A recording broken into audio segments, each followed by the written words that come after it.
Intellectually engaging to think outside the lines with conversation about the nation that never leaves you blind. Take a listen and pay attention. Here is where you find the educational, sensational meeting of the minds. Yeah, it's the meeting of the minds. Meeting of the minds.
Straight out of Compton, so I had to have him join because he literally could just understand some of the paths that I would want to take. He would have like a lot of firsthand experience, and he's also an entrepreneur and a very great speaker, activist, and just all around amazing person. So thank you so much for joining us as well. Thank you.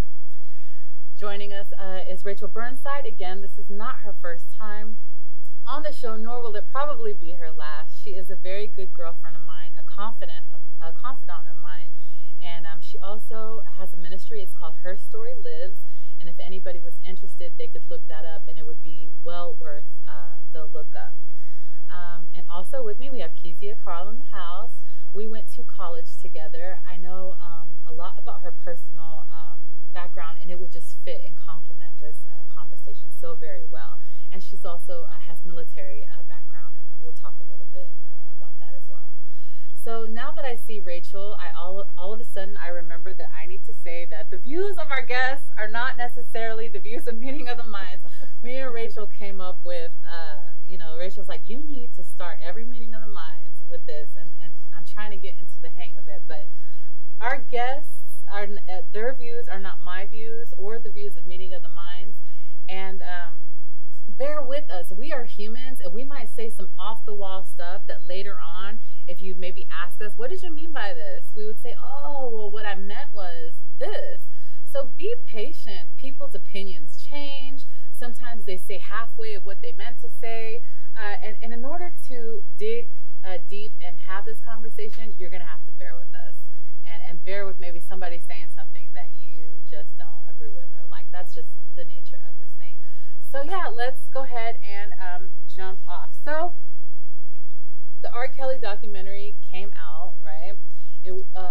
Oh, one thing I forgot to mention is that Rachel's from Chicago. She's actually from that area and is for a very long time been privy to these going on for a long time. It's not new to the Chicago area, right, Rachel? That R.Kelly has kind of tell us a little bit about that, if you will. So I lived about 10 minutes away from where R.Kelly's mansion was in Olympia Fields. I used to get my hair braided by a girl that lived right down the street. And I remember when we would walk down the street, there would be cameras outside. He would always have pool parties and invite people over. So it's something that I kind of grew up around, but we've made him into this legend. And so we kind of just closed our eyes to everything that was happening because we appreciated the music more than we cared about the story. And I think that it's just becoming bigger and bigger and bigger, and there's more depth to it now. So there's like, you have to pick a side. There's no in between. And I can admit for a really long time, I didn't pick a side because it was like the soundtrack of my life, right? Growing up listening to R.Kelly's music was what I did. So it was very hard for me to actually accept that this was the truth, that this is what was happening. I think too, I grew up, I'm 32, so I grew up and I was at an age where the things that were happening didn't really hit me. Like I didn't understand what was happening until now I'm an adult and I do understand. Yeah. So I'm question, kind of open it up to anyone who wants to jump in. But do you think that it's a little bit, no matter what, let me preface by saying that I'm not in agreement with the things that R.Kelly has done, or if for anyone doing those things for that matter.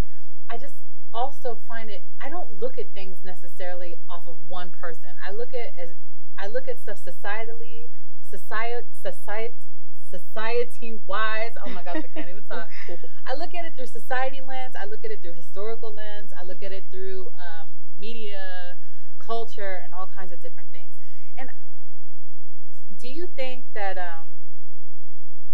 it's kind of interesting?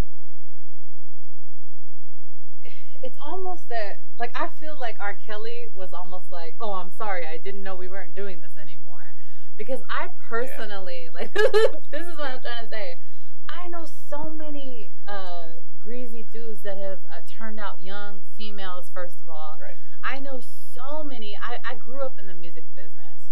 And if I tell you the things that I've seen, this isn't new. Like, this isn't new. This is what they did. Like, this is what they did. You would go to some young buck, promise her, I'm going to put you on. I mean, like, this has happened so much. It's like, so I almost feel that there's this kind of thing that, like, we're all shocked at what he's been doing, but this is not new. Yeah. Swift? So, first and foremost, like, I think that in light of what's happening, like you said, there isn't anything new, but I think that in light of this whole Me Too movement, it's starting to give light to a lot of things that were just kind of accepted as the norm.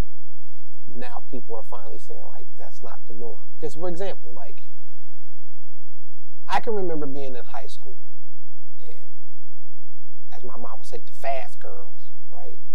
You couldn't get with the baddest girl in school because she didn't have no holler for you because her boyfriend was not in school. Her boyfriend was out of school. Kay picked her up, gave her money, did whatever. Same way when the dope boy era, as I would call it, they wasn't checking for the regular dudes. They was checking for the dope boys because they had money and they were older. So that part of it it's always been around. That doesn't make it right, but so many things have been going on that's become accepted over time. I think that the outrage for people with R.Kelly was the extent into which he took those practices. I don't think it's right. I think that for a grown man to pursue a younger woman, young lady, is for only one or two reasons. And the main reason is that it's a lot easier to control, well, I won't necessarily even say control, but manipulate the situation because of her lack of experience. But on the same hand, I watched most of the documentary. We knew about R.Kelly a long time ago, but one of the things that is, to me, grossly understated is that all of these girls went knowingly with knowing what they were going for.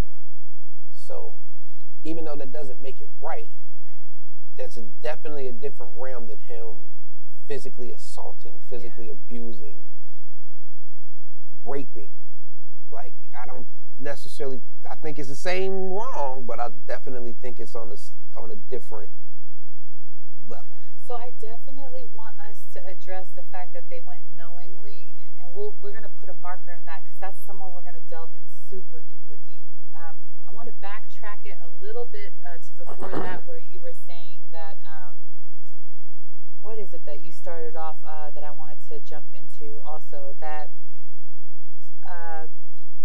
this isn't anything new. People would pick up, younger girls would have older guy friends, right? And do you have anything to add on to that? He was bringing up the points about grew up in Compton with the music industry, and I grew up with the stories of what Motown and Berry Gordy and Ike Turner and all these guys who would come to Los Angeles with tons of money, and folks that were from small towns. And also, LA is the center of, we call it, you got Hollywood on the north side of the hill and the front side of that hill, and then on the back side you have the dark Hollywood. Right? We have the porn industry built in Los Angeles and has been, and they intertwine. And so we've seen, you know, we had rumors, and we didn't have social media back in the 70s and 80s. I was born in 82, but we didn't have that. But we all know that there was rumors that were going around Berry Gordy and all the guys that came to Motown in Hollywood with the Jackson 5. And How old was Ike and Tina when he went? Ike had come out during the late 60s, and he had brought all these folks that were there, and they had studios that were on the Crenshaw district in Los Angeles. But this was a normal thing. What he's talking about is exactly right. It was a normal, and I would say in cities where you have the music industry like that, where you have this abundance of money next to people who are artisans and musicians who are getting paid at a gig or possibly not. This has been going on for so long. So many people that work as agents that are literally just bringing girls into situations where it's a casting couch. Yeah. And I mean, I don't even have to say any more than it's a casting couch, and you know what happens on that casting couch to little boys and little girls. And this was something that was normal. I'm not trying to normalize anything about what R.Kelly said, but when they started that documentary, they talked about the fact that he himself had been raped. Now, it's the thing that I talked to you about this earlier, that our culture was completely fine as long as this man was making hit records. And they were completely fine with Berry Gordy as long as the Jackson 5 and everybody on Motown was making hit records. It's a problem I have with our culture, straight up, that we are fine. And I know that society has suppressed us, for sure. I'll give us that all day long, and I love our history. And I'm a Garvey. I grew up in the midst of Compton and having African roots and culture built into me. But to see our culture constantly look at people like a O.J. Simpson or R.Kelly and be like, nah, it's cool, you were running all those touchdowns into the end zone. Or nah, it's cool, you were making hit music and we was out here dancing. Do you think that maybe it's just that we're entering into a time where the misogyny against women is not going to be tolerated? It's a beautiful time that we're like, you know what? Yeah. All this, I mean, historically, like, this is a precipice of humanity. Mm-hmm. To be like, you know, all that stuff we've been treating women like, it's not, with the new ideology, putting 10 women in a music video dancing around you is not going to fly as well with the new ideas that are coming forward. That's a beautiful, beautiful thing. Mm-hmm. I'm about to move into the bookmark. Anyone want to say anything before I do? I think that you make a good point, and I 100% agree with what he said. I think that also, in addition to the Me Too movement and a lot of the women's rights movements, I think that we are starting to talk more about mental health than we ever have. Yeah. And I think that's also affecting. Have we arrived? No. But I think that we're talking about it and allowing ourselves to have that conversation is opening the door to situations like R.Kelly, or to people that have been abused, or, you know, have these suppressed emotions that they never felt like they could talk about. Do you have anything, Kizzy, or should I just go into the bookmark? I mean, I am a survivor of abuse, and many times over. And I feel like this is such an empowering time to take these stories and not only talk about it, but do something about it. You know, because yes, R.Kelly was abused, I think, from the age of 7 to 15, I think they were saying. And I, too, was abused most of my life in different situations. And some I put myself into, and some I couldn't help. But I chose at some point to get myself help. And through that help, I learned that if I don't completely heal, I could end up being another victim, or I can end up being a person that victimized. And so I had to make that choice for myself. Like, I'm not going to do that to anybody else, and I'm not going to do that to myself. And through that, I got help, and I became better.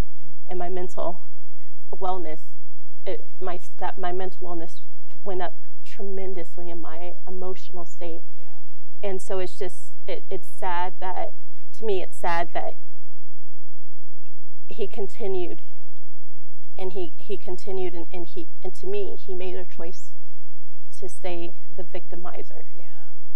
It's crazy because we can't say, you're from Compton, you're from Chicago, we can't say that we haven't seen men pimping out women before, you know, or vice versa. Okay, well, yeah, put a bookmark in that, you know what I mean? So I actually want to have a whole topic on gold diggers. Like, we're going to have a whole other show on, it's going to be topic gold diggers. So if you're interested in that, please look up, if you would like to look up Meeting of the Minds with a Z.com to do that show with gold diggers. But talking about this issue, because we do that a lot, right? We'll be talking about cancer, and now you want to talk about AIDS. You know what I mean? Like, we'll be talking about save the whales, and now we want to talk about polar bears. Not you, Mr. Swift, just in general. Just in general. Like, they were like, well, what about y'all? So it is so true. You have women that use men, you know? And just like you said, the young little girl in high school was getting bread from her boyfriend and stuff like that. So we're about to address that right now as well. I would like to say before I do that, that Kezia, it is often a sign to me that being able to talk about something is a sign of healing. Because often when you haven't healed, you're unable to. So it is a sign that, you know, you are healed or healing in that area. And thank you so much for being able to share and be transparent about these things with us. It really takes a lot of courage. So I want us to delve a little bit into something that Mr. Swift said. Mr. Swift said, it's true. Like, if you watch the documentary, you will see in the documentary that the girls will be like, you know, oh my God, you know, he made me do this and he made me do that, and he made me, you know, drink poop in a bucket, and then I just left. And so you're left thinking, well, why didn't you leave in the first place, right? But yeah, you're left thinking that. But I really, really want to dig deep into this, because I want the male species. I want men. Species. Right. I want a lot of people who might be saying that to look at it from a different perspective. I really, really want people who say that to look at a different perspective about women and the nature of how a woman is. Women, we are created a certain way to want to love. And sometimes the very nature of how we are created is exploited. And does anybody want to delve into that? Go ahead. Yeah, so I'm a male who's been abused. You know this. I've been sexually abused. And I grew up with nothing but women. Right? So I only got my cues. I've never had a man that stood around in my life, except for, bless you, Terry Smith, for being a wonderful man. But I met this man as an engineer at my company that took me 27 years to get to. Most men were absolutely preying upon anything I knew that was sweet, especially women. I mean, I grew up as pretty innocent amongst most of my cousins who were early on, 7, 8 years old, sexually active, early on, already involved in gangs, early on, were driving cars and all the rest of the stuff. I was pretty coddled and still was shown everything. So I do know that most, especially in the black community, obviously this is something that's going around, and it's toxic masculinity, right? The conversation is talking about this, having 10 big booty girls in the back of your video is not appealing at this point, because we are at this place where I think we've just had too much trauma. That amount of trauma, like I remember watching drive-bys and feeling disgusted, and then not really knowing what to do, because at the time I didn't know that black men were being incarcerated at 5, 6, and 7 times the rate of any other male in the country. I didn't know all these historical precedents about what was going on with the police and how that was affecting the culture of people in inner city neighborhoods. But I knew something was wrong to the point where it would literally just make me sick. And I knew that people that would cry so hard and then just look up at the sky, you know what I mean? I knew that wasn't right. I knew that there was something, and I think now, we're 20, 30 years after that. Right? We're 20, 30 years after some of the most violent things that were going on in the black community happened in our generation. Not the slavery, not the Jim Crow era ending, but in our generation, we saw the most insane heroin epidemics, drugs, AIDS. Drug epidemic, period. Right. You know, and so I think it's like now we finally have gone through so much trauma that it's like we cannot allow somebody like an R.Kelly to keep living in our household and be our uncle no more. You know what I'm so glad that you said that. So excuse me. The jig is up, right? So the jig is up. You know, we're not going to allow nobody to be manipulating these women anymore. We're putting an end to that. R.Kelly, you're bad, bad, bad, bad. And you're the devil. And look at you and look at your sins. But where are we going to draw the line of a naive, you said sweet, that there's so many men that prey upon a sweet, naive soul. So where does that line come? Is it, oh, you can prey on a sweet, naive soul if she's 18? You can prey on a sweet and naive soul if she's 22? Like, where does that come?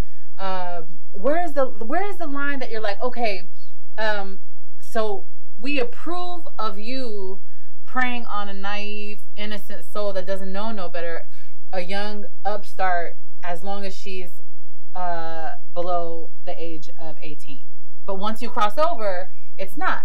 But I know grown women my age that get the cloak pulled over their eyes and are just like grasping for, I have no idea. Like I you know, all kinds of different things. So where does the line come in that, you know, manipulating women? Because I've seen it so much, you know, so much where a man uses the nature of a woman to be able to get his needs met.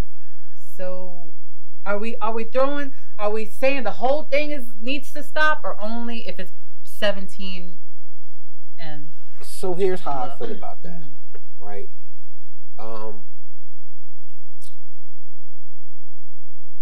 It's not a brand new culture. It's a culture that's been passed down longer than, to be honest, it's historic. If you look at history, it's something that's been historically, it's a culture that's been historically passed, right? So if we're going to talk about that part of it, then we have to look at what part of that culture in history has never been corrected, because it's not new. It's something that's been emulated. But on the same hand, it's also something that's being sold to us. It's something that is being programmed to us. I mean, let's just take, for example, right? When you look at any product that is geared towards the heterosexual male, and it doesn't necessarily mean in this country because it's global, right? What do they use as the weight to hook us? Women. Young. This is good.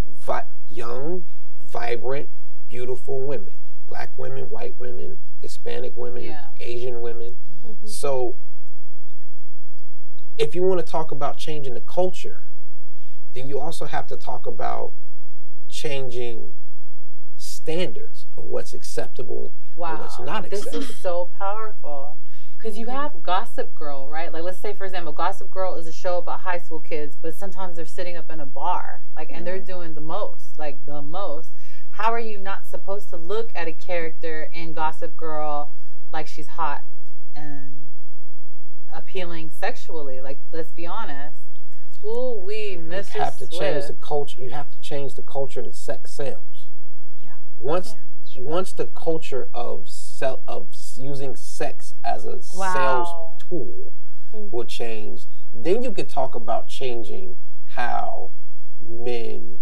And then you have young girls like 16, 17 singing songs that are very erotic too. And then, wow, Mr. Swift, that was but that's nothing new either. Yeah. A couple years ago, I saw a post on the Book of Face, and it was a picture of Beyonce in a performing outfit. I think she had on like a bodysuit, and they were saying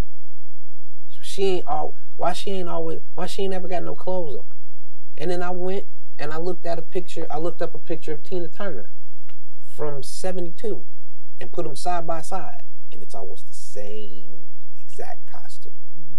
So if nothing is new under the sun, and the effect is not any different, then you have to go back and you have to start looking at, for every action there's a reaction. Yeah. So from this reaction, where did this action start? Yeah. Because you have to trace that.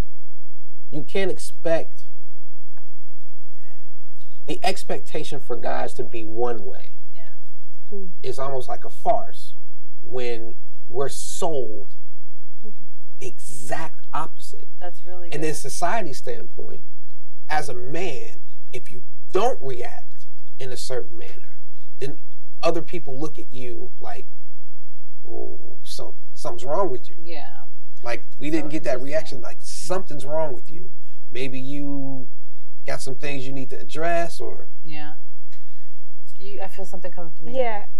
No, I agree with you. I think that's you hit a lot of things on the head. Yeah. I think, though, my issue is that we always move the marker for when someone should be held accountable. Yeah, yeah. Mm-hmm. And we come up with reasons why they shouldn't be. And while I completely agree that it is a culture thing, we have an issue as a people. We have an issue, and society definitely aids in that. It's for sure. Mm-hmm. But I feel like what made me so mad with the R.Kelly thing is that there were all these people like, well, what about this guy? He did this, and what about this guy? He did this. And it's like all these things, and it's like we can never just hold someone accountable.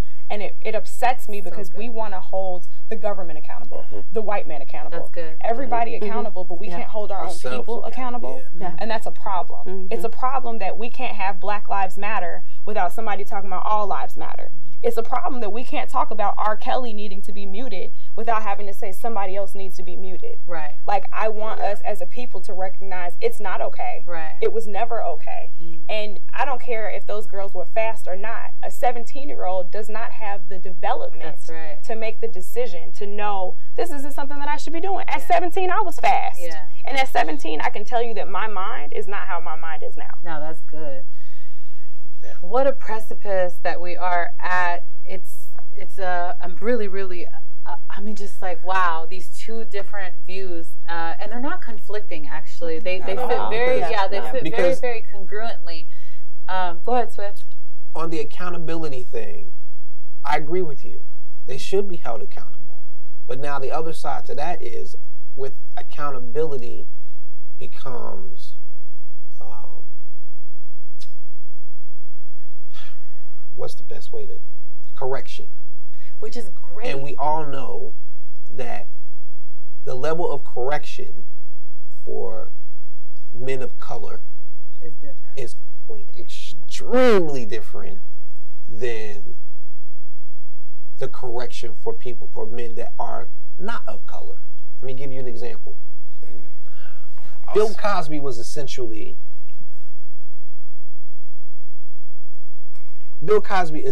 was put in jail because he fondled a woman when she was asleep. If you look at all of the facts of the case and how the case was prosecuted, that's what it came down to, right? They gave him multiple years in jail. First offense, no counseling, no nothing. Now we have another young Caucasian male that admitted to and was convicted of forcible rape, and they gave him probation. Yeah, that's true. They did. Yeah, the Stanford. So now, wow, Swift. So now we're talking about accountability. Along with accountability becomes correction. But then, are we so quick to throw our people to the slaughter when we know that level of correction is way skewed? That's not to say that they shouldn't be held accountable.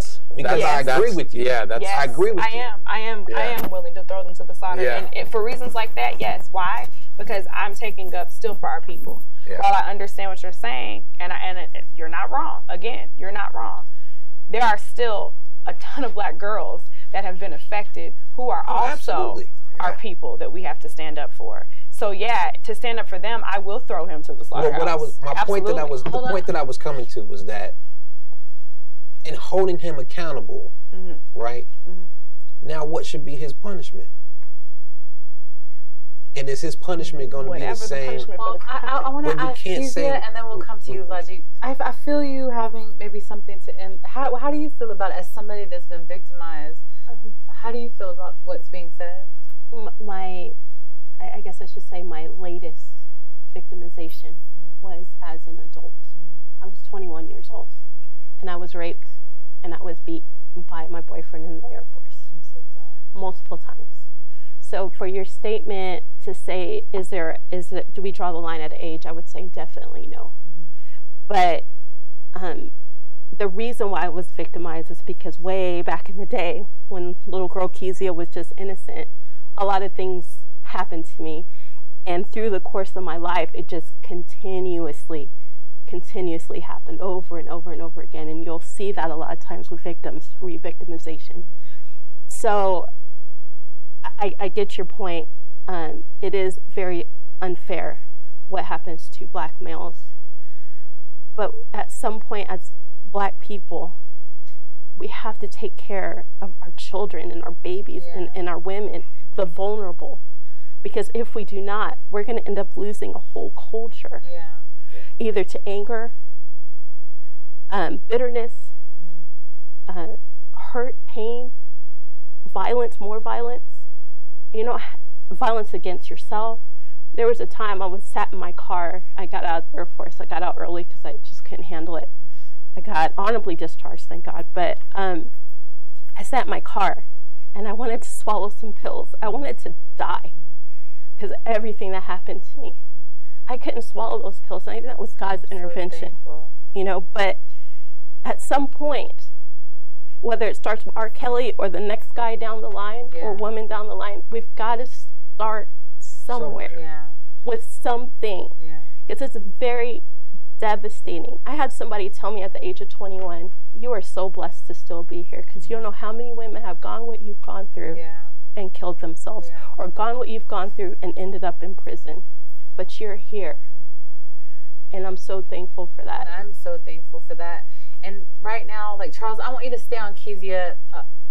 Pan back to Kezia, Charles, if you don't mind. There's something, I really believe predators prey on innocence. And you're a grown woman with children, but there's still such a purity and innocence about your aura and who you are as a woman that's why I believe you might say, like, why does this happen to me? Because there's such a purity and innocence to your essence. And what makes me so happy is that no matter how much they try to take it, they weren't able to keep it. And you still possess that beauty and that, I always tell you this, don't I? Like, you have that, and they always want to try to take it from you, and they can never, ever keep it. But it's gotten so bad that I wanted to take it from myself. Like, I didn't think I was ever worthy of being married and having kids because of what happened to me in my life.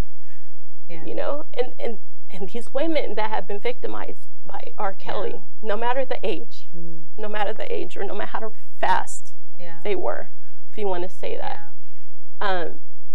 it's still a horrible thing to experience, male or female. It's a very, very, very hard thing to experience. So this is, honestly, if a predator is sitting there watching R.Kelly right now and what's happening to him, they're starting to think twice about turning out a young girl, you know, up the street. Like the neighbor's kid, you know, maybe getting her and making her start to do some things that she normally wouldn't do and offering her some money because she doesn't have a lot of money. He might be thinking twice because, oh, maybe it's not the thing to do, right? And all kinds of different things. When we begin to draw lines and it's like, no, like you're not going to do this, turning the other way when women of color are abused is not going to fly anymore.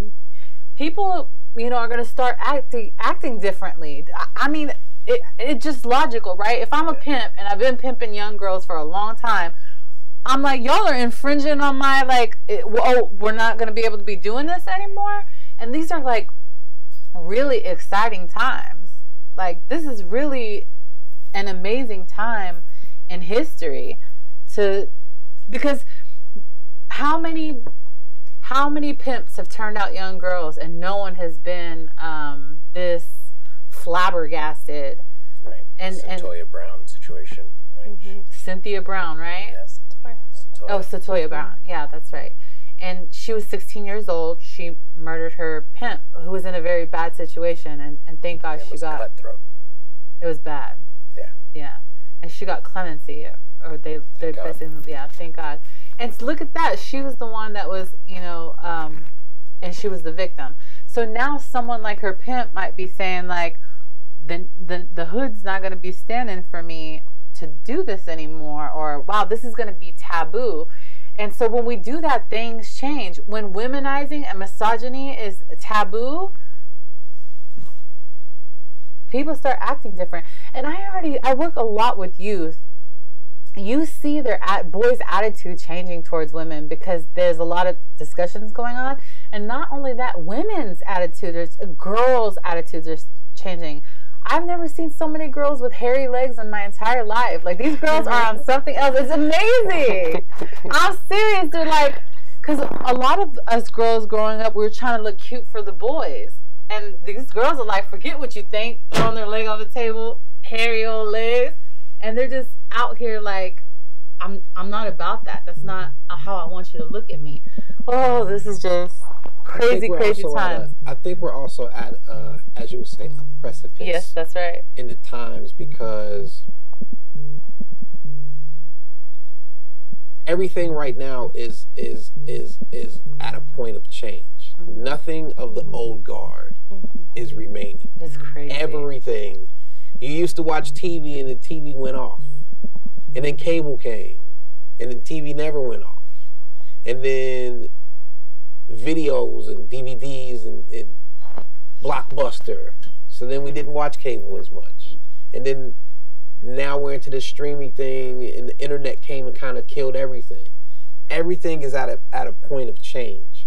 But I also believe that we have to be very careful to not swing so far from one side to the other side. I work with youth as well, right? And I can remember being a younger guy raised by my mom and sisters and aunts and various women, and there were things that were instilled in me that we would still refer to as chivalry, right? Right. Well, now if you try and be chivalrous, it's not taken as being chivalrous. No, you're they call you thirsty. Yeah. Right? Yeah. Because everything now has a premeditated reason behind it. Wow. Right? Where before, if you was just a nice guy, you were just a nice guy. Now, if you're a nice guy, you're immediately in the friend zone because you don't exude whatever it is that is accepted to be cool or masculine or manly. Women from really good homes, that doesn't work on them, I'm telling you. Like, if you're from a very, very stable home, you're looking for a guy to emulate your father. Like, if you treat me bad, you're not sticking around. Like, it's not happening. Like, I'm looking for signs and symptoms. I would definitely hope that works, because I got 2 daughters. Good. You be a good father. They're looking at how you treat their mother, and they're looking at how you treat them. Actually, my father has set the bar so high that anyone who comes through, I'm like, I'm sorry, I've never been treated like that. So I know not what you speak of, my friend. So it's true more times than not, but that's still not always true. Really? Yeah. I mean, there's still, you know, you got to remember that the girl could be raised right, and then she could fall in love with a guy that changes her whole mind. That's true. I mean, it happens. It does. You know what I mean? It's not frequently. It happens frequently. It does. I actually said something about that. You're right. But I do think that the conversations, the way that women are standing up for themselves and talking about their stories is definitely changing how women or young girls operate.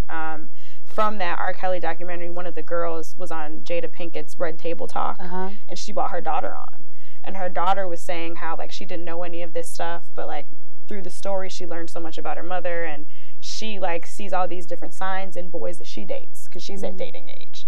And so now she tells boys, like, I can't talk to you, because I see that you're trying to control me. You know, you're calling my phone 20 times and asking me why I'm not answering and doing these different things. Whereas I feel like before, at least through my family, we didn't talk about that kind of stuff. You didn't see mom really stand up for herself that much.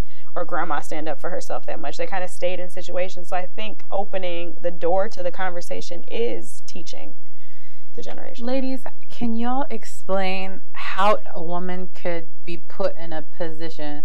How is it a woman being abused if she could walk out the door anytime that she wants? Can any of you answer that for people that people that are out there saying that these girls came willingly, they knew what they were signing up for, they wanted to be around a famous person, they wanted to be up in his mansion, and they could leave anytime they wanted to? What would you say to that? How could you explain to people how it's possible to, either one of you? What's sad is that I don't know many women that have not, in some capacity, had some level of abuse. Yeah. I have, not in some of the more extreme ways that you've shared, but I have. You know, I've been in emotionally abusive situations where, you know, you'd see the signs, and maybe I left when I was hit once, but I could see how you would stay, because you fall in love with someone, you start to care for them, they make you feel like you're everything, and you know, they kind of get your mind there, and it's hard to go back. Once you've gotten to that extreme love place, it's hard for you to kind of gain your strength again. It's hard for you to imagine life without them. They make you believe that there is no life without them. And so, I mean, it's easy for men to... I remember your record deal's always around the corner, you know, like, well, I was just about to put you in the studio, like, you know, but you're acting up, and you're like, man, maybe I'll just get it together because I'm about to, you know, do my, you know, contract, and you know, I saw so many things like that, and I'm going to say something, but I want you to say something first. I think that for anybody saying that, I can see their point to a point, but what you have to realize, especially with R.Kelly, and most victims that stay for a long period of time, there's a huge amount of manipulation going on during that time. Huge amount of time. And through that documentary, you could hear the girls talking about how he did that on many levels. And to the point of, there were two people basically in their minds, R.Kelly and Robert. Wow. R.Kelly was the nice one, the one that had the fame and the fortune, was sweet. And that was where the manipulation, and then as soon as the girls kind of got in the door and stayed with him for a while, Robert came out. And when Robert came, the abuse came. The peeing in the buckets came. The sexual abuse came. So over time, these things take place. And so at one moment you're like, oh, he's super sweet, let me keep you know, and my record deal's coming, and all these things. And then it just gradually turns into the monster that he was, or in the monstrous things, the horrible things that he was doing. And with most abuse situations, that's how it can occur. That was such a pinpoint on the thing, is the manipulation is absolutely huge. And Rachel, you tell me what you think about this theory, and guys chime in as well if you want, but not all women, let me make it clear, not all women feel this way, but a majority of the women that I know and that I work with, the majority, have a desire to be under the umbrella or the protection of a man. Like, there's something desirable or erotic that a woman be you might, you be like, I don't feel like that. Okay, we could chime in a little bit. But you know, we see all these novels where a woman's faint in the arms of a man, and he has possession of her. So on one hand, you have the dude who doesn't care where you are, doesn't say call me when you get home, like isn't like checking for your safety and well-being. Baby, make sure you lock the door. I don't want you walking at night. Babe, please don't walk at night. You know, a woman wants that. A woman wants to feel protected by. See, we get kind of weird about this, but the animal kingdom has no quarrels about it. You know, you got the lion and you got the lioness, you know, and everyone plays their role accordingly. The lioness isn't like, man, why you gotta be such a lion? Like, why can't you just let me be the lion, you know? And there's this thing, there's this thing about, I'm just saying, there's this thing. So, in a world where men are not being protective in a correct way and wanting to know about your whereabouts and wanting to make sure that you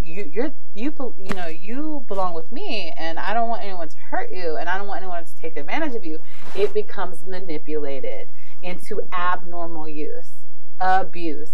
Where, Kizzy, I'm gonna let you jump because I know you're rolling your eyes at me, and you can say what you want. And they take it becomes, so the woman is like, wow, someone cares about me. They don't want no one else to talk to me, and in their mind it gets twisted that someone cares about me so much they don't want anyone else to talk to me, and they care about me so much that he must love me. He doesn't want anyone else to say anything to me, and that's how it gets perverted. What were you gonna say? I was agreeing with you. Oh, really? I thought you were like, yeah, you don't know what you're talking about. Okay. Up until the point where you say, I may not want to be, I do want to be protected. I want my husband to be like that. But I do now know that I'm a healthy person. Yeah. What the boundaries are. Right, there's boundaries. Yeah. And I think in an unhealthy relationship, in these situations, the boundaries are gone. At some point, they're just obliterated. Yeah. But then, a friend of mine were talking about this situation at work, R.Kelly, and something she said to me, and I was like, you know what, you're right. Sometimes the survivor or the person getting the abuse starts to feel empathy towards the abusee, the person doing the abuse. Yeah. And they start to say, well, maybe it is me. Maybe I'm doing something wrong to make him upset to do these things for me. He's really not a bad person. Yeah. So that ties into that manipulation also. And then, they can pick up on that and just keep going into a very, very unhealthy spot. Yeah. I look at it this way, right? Whenever you have something that you like a lot, even if it's hurting you, it's hard to give up. And that could go for relationships, that could go for addiction, that can go for obsession. So even though it's human nature to my dad used to always say, self-preservation is the first rule of survival. You can't save nobody if you can't save yourself. Right? But in a lot of those situations, it's hard because it's human nature. It's hard to get rid of things that we just don't want to. For whatever reason, whether it's out of guilt, whether it's out of empathy, whether it's out of fear, whether it's out of whatever it's out of. If you are going on a diet and you go to a restaurant and you look at the menu and everything on that menu is like, man, this would be so good. But the logical side of you is saying, yeah, that looks really good, but you know that that's not that good for you. And then the other side of you says, yeah, but I really want it. It's the same. It's the same. Yeah. Man, Swift, I knew you were smart, but I didn't know you were wise. So I'm really impressed with a lot of your commentary on this episode. Do you have some thoughts juggling around there? Or you're just taking it all in? Just taking it in, but I like, we were talking, they were both going back and forth about accountability versus responsibility. And I did a speech on specifically muddying the waters and ambiguity, and that it's one of my least favorite tactics of the most manipulative demagogues I've ever seen in history. Most of the time, there's always a reason why we won't take responsibility because there's somebody else doing it. We'll always lower these standards for everyone else instead of anyone actually having any kind of accountability. And I get where he was saying that because of the system and because of the obvious discrepancies between a white person or any person aside from a person of color almost, and the differences in their punishments and whether or not they're getting rehabilitation, which is key. Which to me is less key. Like I want to see fair outcomes, but at the same time, it reminds me of when I felt like when I was a kid, man, and I was watching all these people get shot at with no aim for those bullets. But then when you would be, I mean, you'd literally see people being like, free my blah, blah, blah, Snoopy, or whatever. And you'd be like, but your boy just shot 5-6 people that I know on my block. You're talking about free this dude? Because the fairness of somebody else compared to him that did the same terrible act that he did, that I should be like, nah, you know what, nah, dude, like, I'm all about rehabilitation, and I would love to see people have a better way to rehabilitate them. But exile is I'm all for it.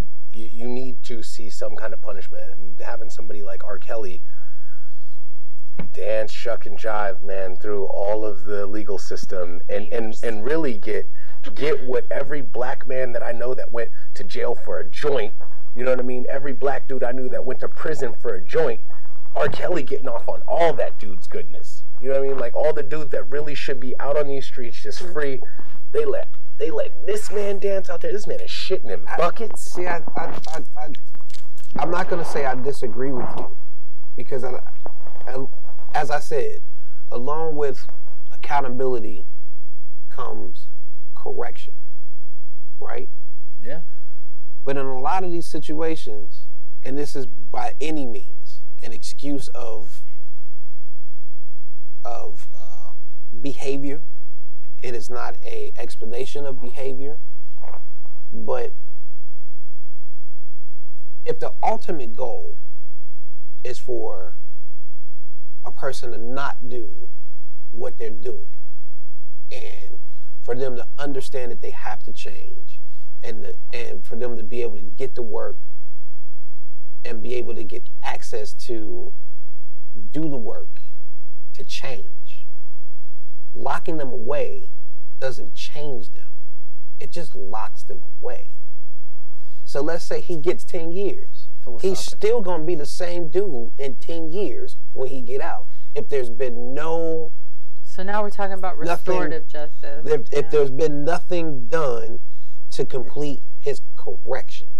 I just think it's two separate conversations. Me too. And while I, again, don't disagree that the correction system is just all messed up. Mm-hmm. But I just think that no correction at all. Yeah. Right. But I just think that whenever we have topics like this and we bring up that topic, it's nothing but a distraction from what we're talking about. Yeah. And it for people that are like, man, I'm finally getting the justice of being heard, or man, I feel like I have a voice.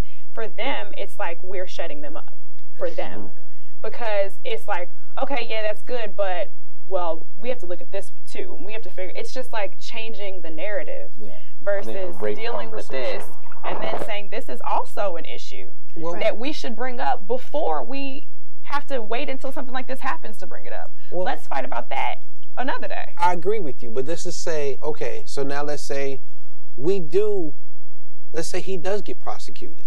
Let's say he does get convicted. Then what happens to what should happen to him? Personally, I feel like if he's a black man, just like you're a black man and I'm a black woman, and you know what the system is right now, then you should know not to do the crime. Well, I'm not talking about just the system, because the system doesn't work as it's designed to. No, she's saying you knew what the consequences were for the black man. Whether I agree with the way that the system is set up or not is irrelevant. You knew what you were doing was wrong, and that we're in a system where you're probably going to get something that maybe you don't deserve. I'm not saying you don't deserve it, but I just mean in general. Maybe you don't deserve what's coming to you, but you did it anyway. And you did it with the system that's going on right now. So now you have to be held accountable to that system, because that's a whole nother conversation that we haven't even started. Kezia, jump in. He's had time. He's had time to try to rehab himself. He's not only had time, he had the resources to do so.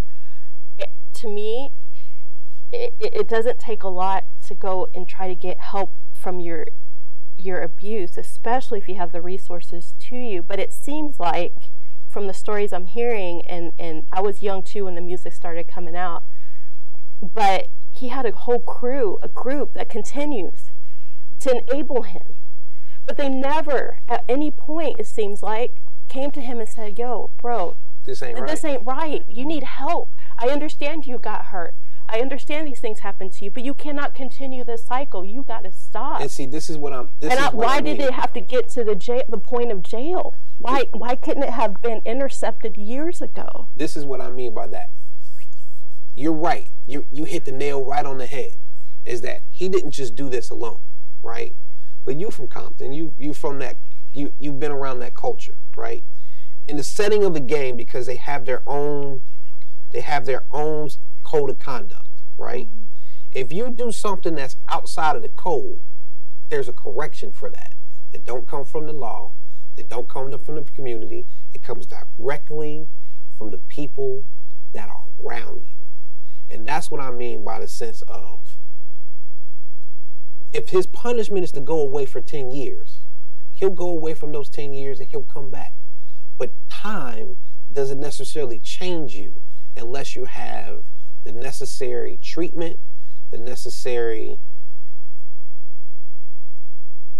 If you don't have the things to change you, then all that did was just suspend that behavior.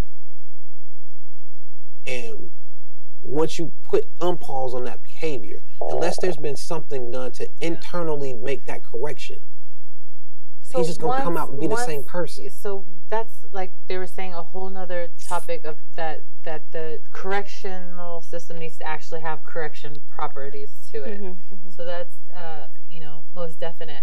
But what do we do if somebody says, in some states, 17 is the limit, right? Consent. Is that in Atlanta like that? Chicago, 17. Chicago 17. So let's just say, for example, what if they said, well, technically, R.Kelly hasn't done anything illegal because these women were able to leave at any time and they were 17. They've been saying that. So then we want them to go to jail for just something that is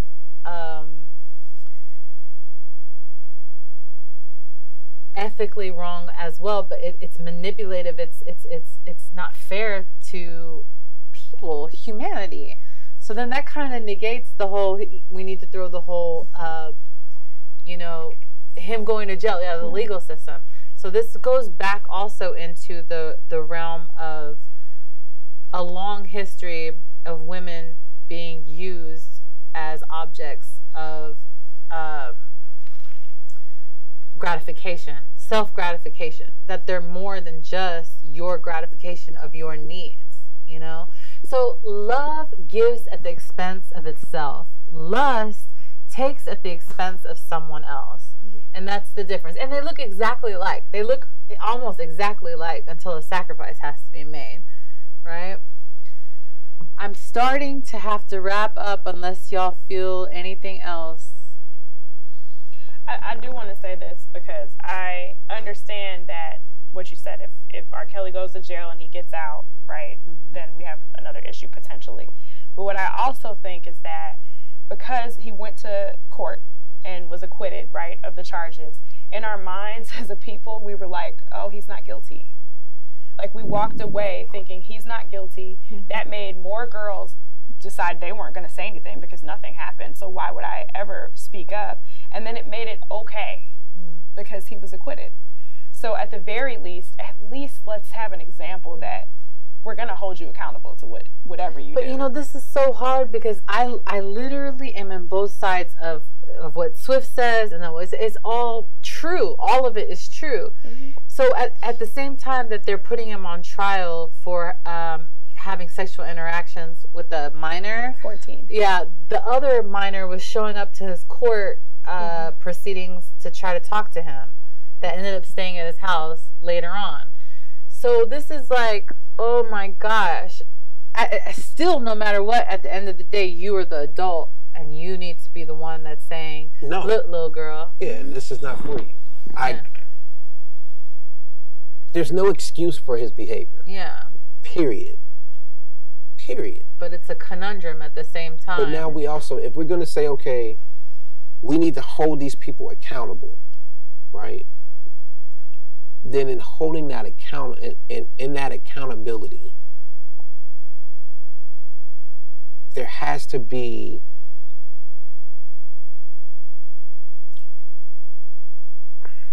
I don't really have the right words to really say, but just locking a person away is not the answer. Yeah. Because all that really does is just put him on pause. And at the very worst, because of the way that our system is. You say don't throw him away. Care about him. I'm saying that if we're going to talk about if we're going to talk about a resolve to the issue, then we have to talk about. Look at those things. I don't care about them. Good.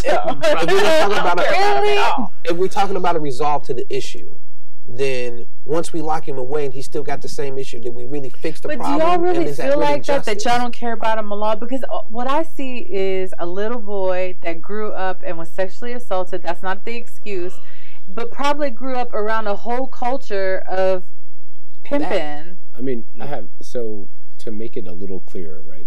We're having two different discussions. One is on sexual abuse. The other one is on policy and the criminal justice system. And there are comparables that we can look at, like Portugal or Switzerland, right? They are all into rehabilitation in most of the EU, even for murder, right? So there is a comparable that we can look at and say, okay, this is how. If we were looking at, what would you charge R.Kelly with? Because like he said, there's an anomaly of this kid who was at Stanford who got 6 months of probation as opposed to, well, what is an anomaly? It's obviously an anomaly, right? We know what that is. We know what the culture is doing in that situation, but obviously that shouldn't be the case. But there's some kind of punishment between life imprisonment for something like this and 6 months probation because this kid's the low, right? And so I do feel like we can have a conversation policy-wise about whether or not we're rehabilitating this person, whether they're in a correctional facility or whether or not you just sit there and you come out like shit, which is, we do the latter, right? But when it comes to whether or not he should be punished, fuck yeah. Oh, that's not even a question. Yeah. Like he's got to go. Yeah, that's not even a question. What are you punishing him for? Like, what part of it? What are you punishing him with? You're punishing him for child abuse. Yeah, but how are you going to get him if they're saying... But look, we think that magically at midnight of your birthday that you're an adult. Do you understand? Correct. And this is like ridiculous. I don't think that's that ridiculous if you think about it through the lens of, is it your child? If my kid at 18-year-old was trying to get with some old scallywag, I would be like, Lord, help me. Oh, God, let's talk. Oh, God. Right. Yeah. But sitting there and acting as if R.Kelly should be in some ambiguous space of like, I just don't quite know because, there's other people. No. It's just legally how would we get him? No. It's legally how would you get him? Well, they're working on it. They're working on that. And I mean... They're working on it. And see, here's my thing. I think we rely too much on a system that doesn't really care about us one way or the other. They don't care about it. If he got locked up and prosecuted the same way they did with Bill Cosby, at the end of the day, they didn't care he was Bill Cosby. He's just another inmate with a number right now. I mean, but it's like, I can't be so ambiguous with other people's lives because these people have victims. You know what I mean? I can't be so cavalier and be like, oh yeah, because my sister over here got raped by this man. These other white boys are getting off with these easy charges or whatever. I cannot dismiss the fact that she is a victim. Oh, I agree with you wholeheartedly. That's what's being done. But that's what's being done. I feel like that is so cold-blooded, and it's what our culture does. We get into this place of like, we could just leave it in this open, totally muddied water place of like, that person ain't never gonna have nothing to deal with. On the documentary, it hurts so much. One of the jurors, he was like, I said that he wasn't guilty because all of the victims that I didn't like them. No, he said I didn't like what they looked like. He said that. And how they represented themselves. And I think they were black women. They brought the girl that they said it was, and she herself was like, no, it wasn't. No, she never testified. No, she said that they brought her father or something. They were like, that's not her. Her stepfather, but she never testified. That's how the whole case fell apart, because at the end of the day, they couldn't determine what her age was at the time that tape was made. And she looks like a little girl. I heard. They waited 3 years. It's disgusting. Right? They waited until she was 17, and she's very voluptuous. She looked older. At the end of the day, I think her parents made the decision, because it's one thing to be victimized, but if they'd have put her face in public, then she would be victimized over and over and over. And I think about real talk. I think about my daughters, right?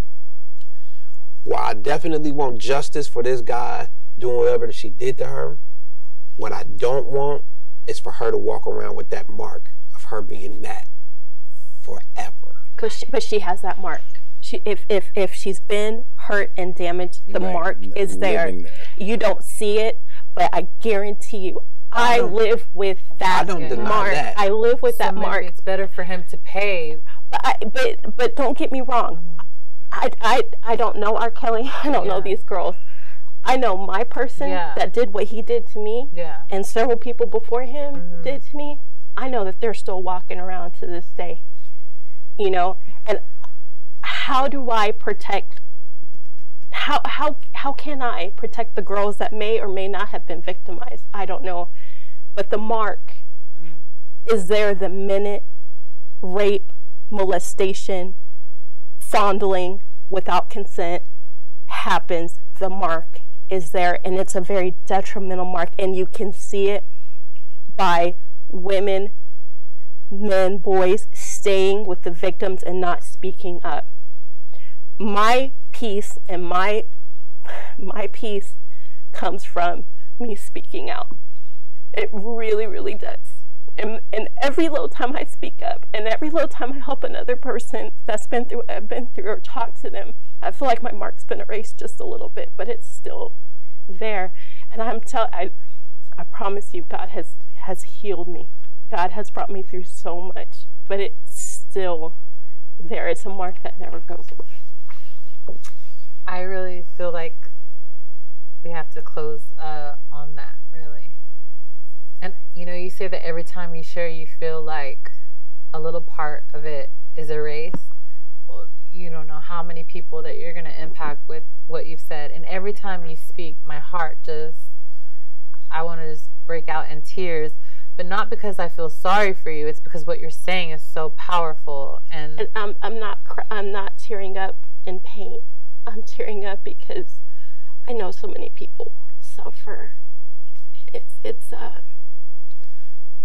damaging. I couldn't even watch the documentary without feeling those girls' pain. Yeah. And R.Kelly included. He's got to be in some kind of mental sick pain to just continue.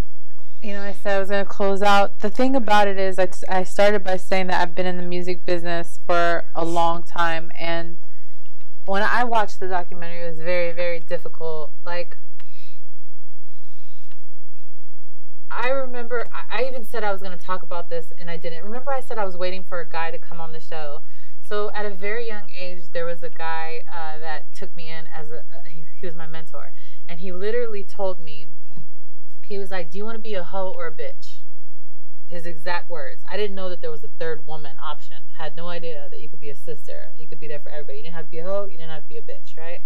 So he's like, do you want to be a hoe or a bitch? So I was like, I'm not going to be no hoe. He's like, all right, I'm going to teach you how to be a bitch. And he literally taught me how to maneuver in a world of men and use my sexuality without them using it. Like me using it without them using it. He taught me how to only give a little bit, but never the whole thing, because that's what they were there for. And once they did, it was a whole nother scenario. And you could never get with anybody. Like he was like, you could never ever get with anybody. Because once you get with one, the other one thinks that you can too. And now you have, he taught me so much by just, here's the thing. He put me up in an apartment. Like our job would be like at nighttime, we would hit the club. Let's say Snoop, let's say Sade, let's say whoever came into town, our job was to get them. If they had a CD release party or something, we would hook up the whole place for them, go pick them up, bring them, green room, all that. That was what we did.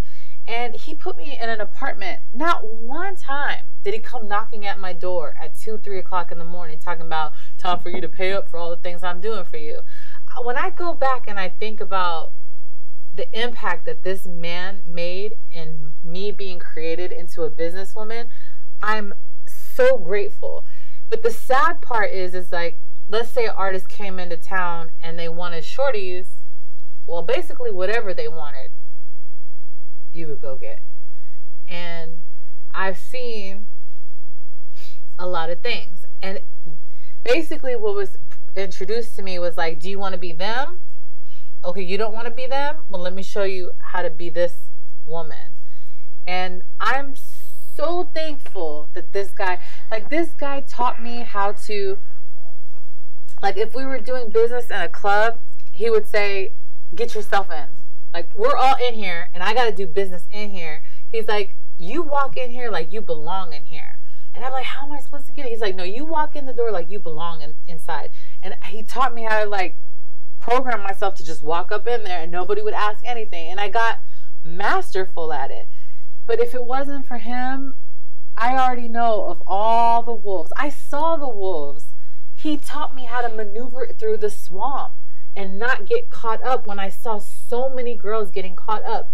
There is a dude that founded a very, very major hip-hop group that will blow y'all's mind. I had to get out of a limo for what was about to transpire at a red light. It was so frightening. Mint condition? Was it mint condition? No.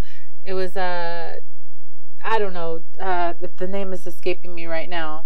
But so many things could have turned bad. It was by the grace of God that it didn't. And I'm just so, so thankful.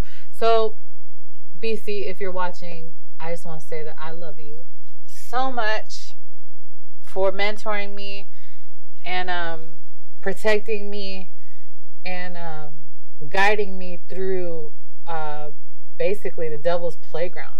Thank you so much. You made me a woman to be reckoned with, and you taught me how to park backwards and look at my rear view mirrors at all times. I love you so much. Thank you. So, woo, yeah, I've seen a lot of things. This isn't, like you said, there's just so many women that have been hurt in this capacity. So this is just the tip of the iceberg, and I'm really glad that we are at a place that this is even being discussed on the table, that it's even a thing. So thank you so much for y'all joining us and your input and the things you had to say. I really feel like it was going to be impactful to people that are watching, and there's so much more deeper to go, but we addressed some things and brought them to the table for people to look at, so that was good. Let me say one thing. You better hurry up, sir. Thank you. Your bravery and your courageousness shows through, and I hope that you continue to heal. Thank you.